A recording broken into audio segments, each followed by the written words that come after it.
ഉറപ്പായ സമ്മാനങ്ങളും ഡിസ്കൗണ്ടുകളുമായി നെഹ്റു ട്രോഫി വള്ളം കളിക്ക് മണിക്കൂറുകൾ മാത്രം ബാക്കിയുള്ളപ്പോൾ ഇന്നുകൊണ്ട് പരിശീലനം അവസാനിപ്പിക്കുകയാണ് ക്ലബ്ബുകൾ. നാളെ തുഴച്ചിലുകാർക്ക് പൂർണ്ണ വിശ്രമമാണ്. വാലിപ്പുരകളിൽ നിന്നും 22-ന് ഓരോ കളിവള്ളങ്ങളും പുന്നമടയിലേക്ക് എത്താൻ നീറ്റിലിറങ്ങും. മനീഷ് മഹിപാൽ തയ്യാറാക്കിയ റിപ്പോർട്ട് കാണാം.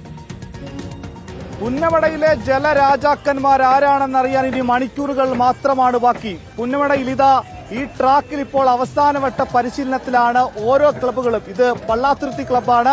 1980 മുതൽ കളത്തിലിറങ്ങിയ ടീമാണ്. 88-ൽ ആദ്യമായി നെഹ്റു ട്രോഫിയിൽ മുത്തമിടുന്നത്. പിന്നീട് 98-ൽ മുത്തമിട്ട ടീമാണ്.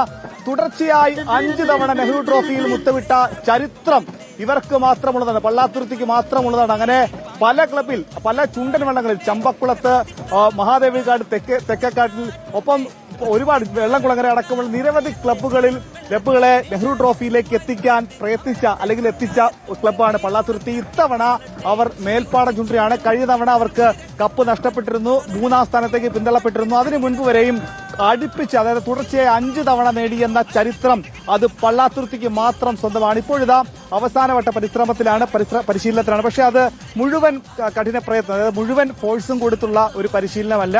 അത് വളരെ തന്ത്രപൂർവമായ കാര്യങ്ങളൊക്കെ തന്നെ പ്രയോഗിക്കുന്ന ഒരു പരിശീലന മുറ കൂടിയാണ് ഈ വള്ളംകളിയിൽ ഉണ്ടാവുക.